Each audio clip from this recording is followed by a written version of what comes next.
course, I knew what flowers like that could do, what they could summon up, so I spun and dove below time even before he spoke. That just barely saved my life, or my whatever I had just now. I struggled, diving, swimming, rushing away from mortal time as fast as my fear could carry me. The cat was a silent black shadow, immense, powerful, dark, and he came at me silently, swift as a comet. The glinting gold eyes of the cat were behind me, growing larger, pitiless and proud, 2 full harvest moons. The cat struck once, missed, but the current stirred up by that blow sent me tumbling head over heels. Then he swelled up to twice his size, like the black cloud of some explosion in a powder magazine. As huge as a building now, he swatted at me with a paw, like a black tree felled by a lumberjack, and claws like a squad of fencers, swinging their sabres in unison. I felt my imaginary coat pull on me, and felt my imaginary back get ripped from my spine in long, thin slices of flesh. And the pain was not imaginary at all. Once, when I was a kid, my older brother Al hit me in the back with a rake. This wasn't like that. There was no blood in the water around me, or whatever the fluid of time is made of. But then, as suddenly as I realised there wasn't, there was. It wasn't a colourless, but red as a Christmas berry. I screamed in pain, except this time my imaginary voice wouldn't work. There was no noise. I had forgotten what my own voice sounded like. Then just as suddenly, the cat gave one last, disdainful look over his shoulder and was gone. Cats didn't like water in general, and this one didn't like getting very far into the sea of timelessness. I floated in the deep, deeper than I'd ever been before, trying to let the panic subside. I was very far down by the time I stopped descending. The images get more cloudy and more fragmentary the deeper you dive, but I could still see glimpses of the modern cityscape directly above me. To one side I saw a horse and buggy passing down a cobblestone street lit by a gas lamp, and to the other, a figure in a gas mask trudging past a fallen skyscraper laying on its side. I didn't look closely at the future shadows of the city in years to come. Somehow I did wish I could warn the living to enjoy what they had now, to give thanks and to cherish what they were so soon to ne'er have again, not even as a memory. The people and things living and not living in times to come would make sure no undistorted record, no uncorrupted memory would remain. There were no steeples in that future, no church bells, just thin wailing cries from thin, ugly minarets. I turned my gaze to the past. How to find anything, a dream, a bloodstain, a fear or hope that would draw me to it? A ghost cannot simply step into any scene he likes, any time he likes. There has to be something like an invitation. Then I saw it. The one building that was much the same. There. Slice it, I was interred there. The cathedral built after the Civil War. Could I not step into a place where I was buried, even if I arrived a century or so before I was? I soared upward toward the image. Some power was helping me, because I never felt myself moving through the timelessness so effortlessly before. I surfaced not in the crypts as I was expecting, but in the nave of the cathedral. At first I thought I was in the crowd, but it wasn't the living heat from 100 people that beat and thundered and pulsed around me. The pews were empty. There was a few lit candles in a stand against the far wall. The heat was coming from the statues to the left and right, from the stained glass windows glinting in the moonlight, from the baptismal font, from the altar, and most of all, from a locked golden box at the far end. That was hotter than the summer sun. It was glorious, warming, making me wish I could remember how to make my dead eyes weep. But it scared me. I slowly raised my hands like you do when someone points a gun at your heart. I suddenly remembered that this was the exact posture I was in when I died. If this furnace of living energy I had foolishly stepped into the middle of was hostile, then I would die a second time in just this same pose. Nothing happened. I stood there with my back torn and aching, dripping bright red blood on the wooden floor. I wasn't sure if the blood was real or not. I couldn't tell anymore. Then I felt something. Another source of living heat. There was something in the booth to my left there.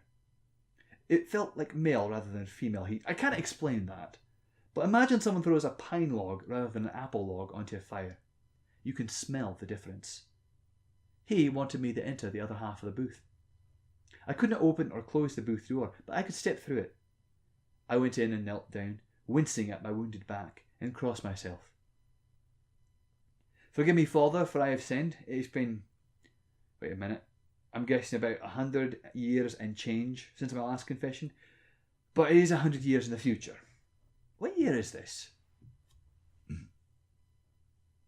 Oh, I'm sorry, my son, came the voice from the other side of the screen. I can't quite hear you. There's no need to be afraid. Speak up. I tried to imagine my voice more clearly. I'm from Terryglass, the land of the twin streams. Oh, that's no sin, my son. As it happens, so am I, he said with a chuckle. Oh, I know, Father. That's why you can hear me. There was silence from the other side of the screen. Maybe I heard him whisper a prayer. I made the booth walls look transparent to my eyes and really wished I had not.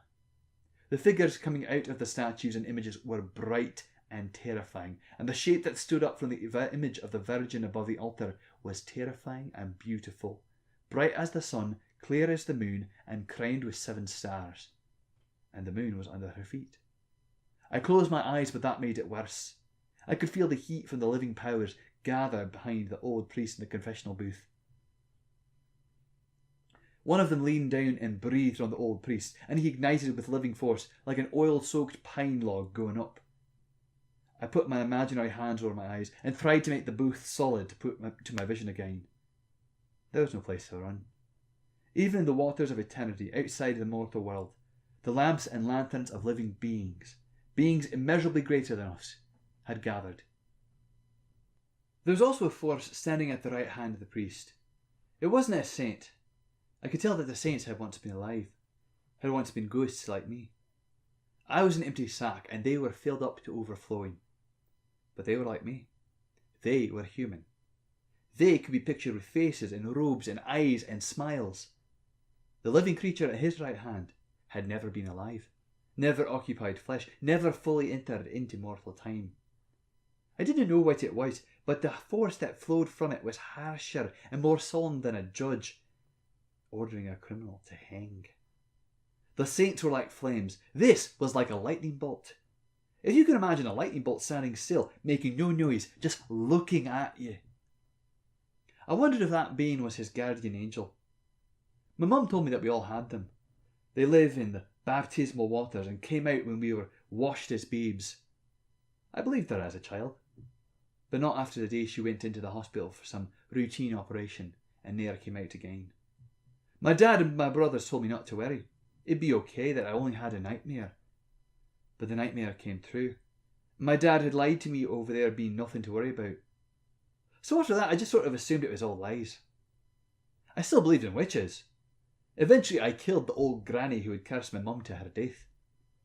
I just didn't believe in guardian angels anymore. Once again I wished I could tell the waking world, the stupid sunlight people, the blind ones, what wonders were around them. Did everyone get a bodyguard like that? I thought angels were supposed to be cute little babies with dove wings, not this silent and inhuman tornado of divine energy. The priest said, "Did you receive extreme unction before you went to sleep, my son?"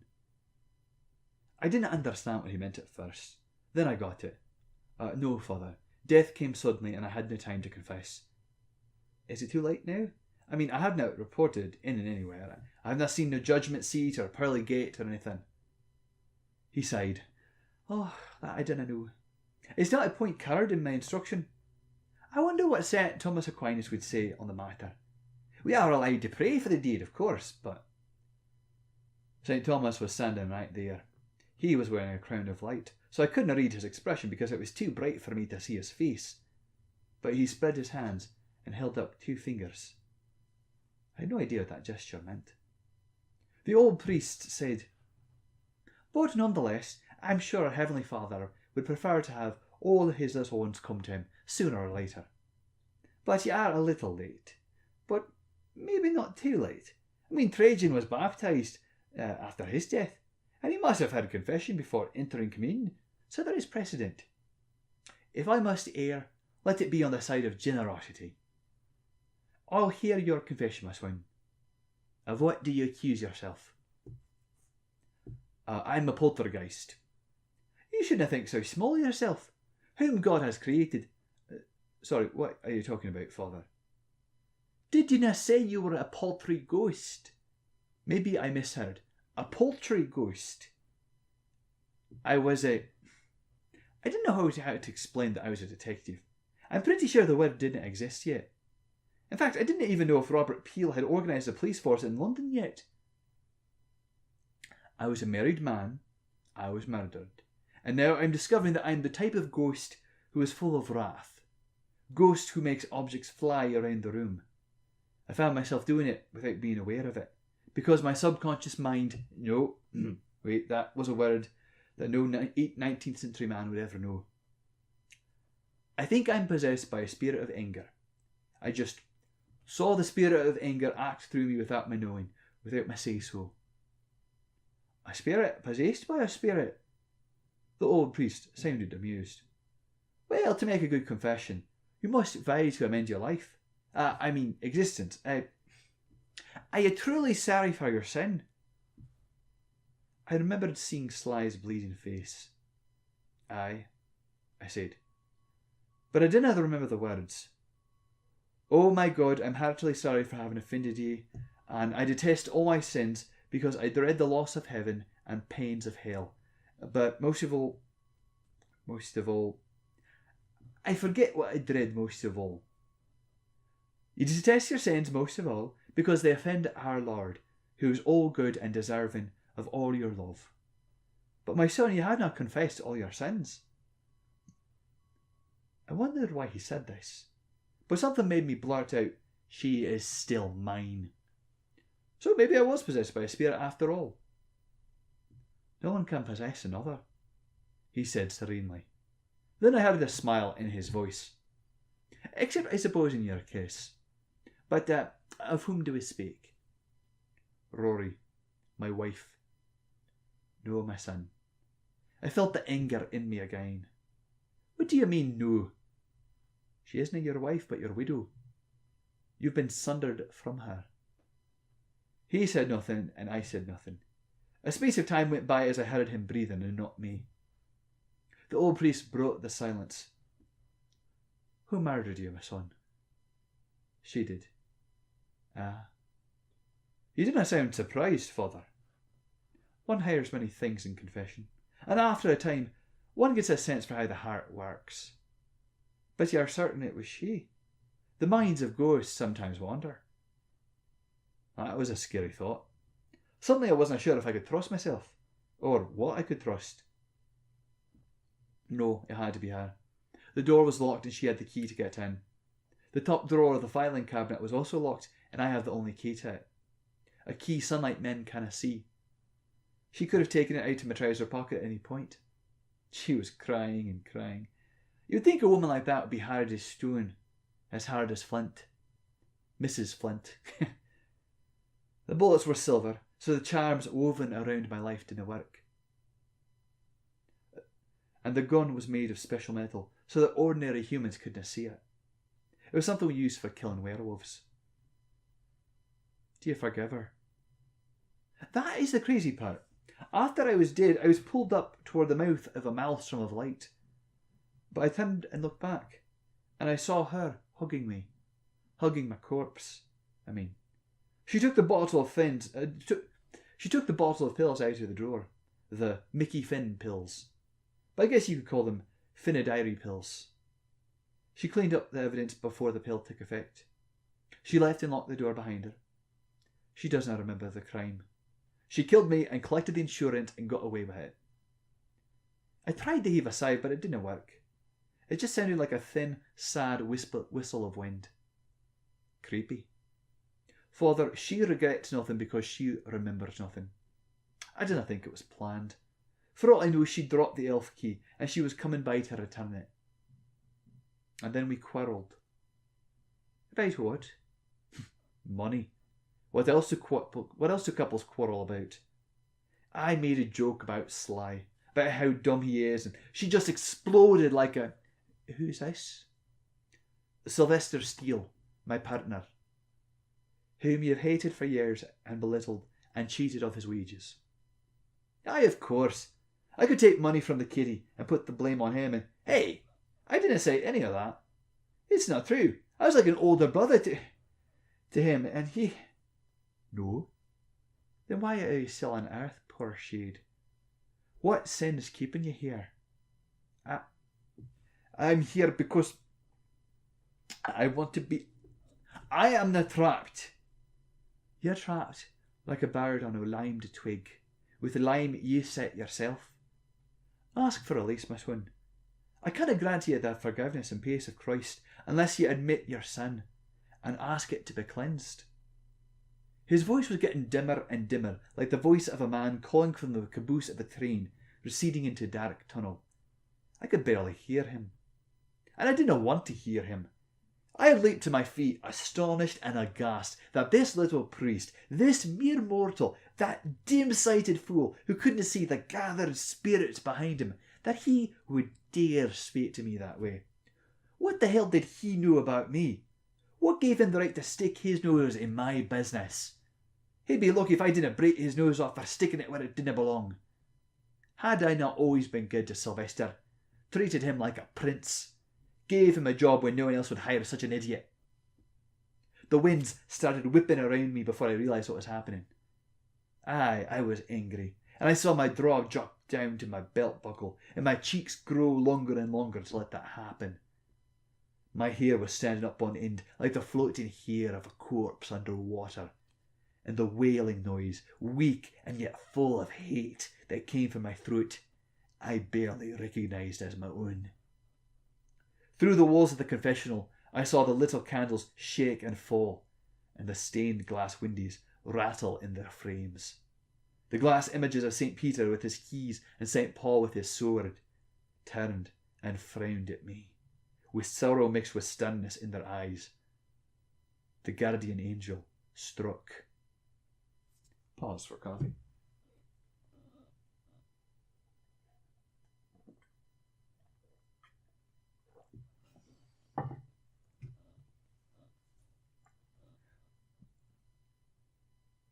The angel was brighter than a drawn sword. Pardon me. The angel was brighter than a drawn sword, louder than the crystal music of the spheres. I fled before its deadly, inhuman beauty destroyed me entirely. The glance of the angel burned my skin and hair away with 1,000 lashes of fire, and I was less than a shriveled mummy in a half of a second.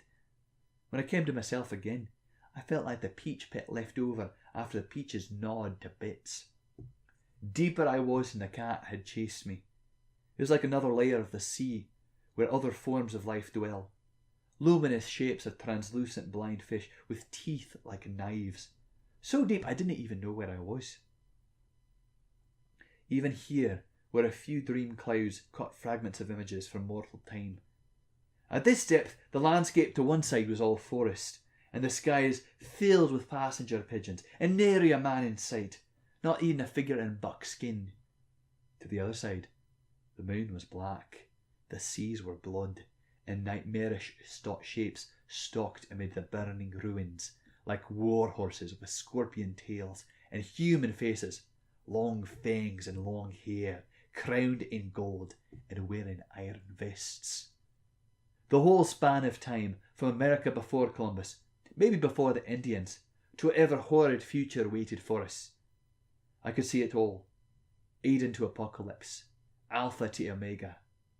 It made me dizzy, like I was a groundhog trapped in the wheel of an aeroplane during takeoff, and instead of seeing my shadow, I saw what had been my whole universe, like a dark carpet, falling and falling away below. The little hidey hole where I hid my life was lost in clouds and darkness. In one or two places, I saw events that were not to one side or the other. They were not inside time at all. A bright and invulnerable figure, more beautiful than anything human, been shot by a blind archer whose arrowhead was a mistletoe. A harpist dashing his harp to the ground in sorrow and wrath, while behind him a bride was being pulled back into the cave from which she'll ne'er emerge. A huge, bearded man dressed in lion skin and maniacal grin wrestling a 50-headed dog to the ground with his bare hands.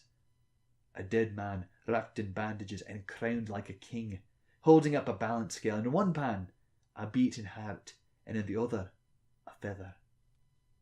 Somehow I knew where I was. Deeper, so deep in time now that it was near eternity. This is where the prophets go, or where the poets go to go mad. On the good side, my torn back no longer hurt, or at least that little one note of torture was lost amid the symphony of cuts, lacerations, burns, shocks, traumas, broken bones, torn nerves, shattered organs, melted eyeballs, and various other pains, aches, smarts, sufferings, and vexations. It was an orchestra of agony, with rafts of new anguish and distress, crashing in crescendos each time I thought to move, or even thought at all. I was lucky to be alive, or whatever. Maybe I was still angry. Who in their right mind leaves absurdly powerful, supernatural, non-human beings just following people around like guard dogs? What kind of crazy universe was this? In the war, there were soldiers who lost a limb, but could still itch, or feel pain, or throbs, or burns.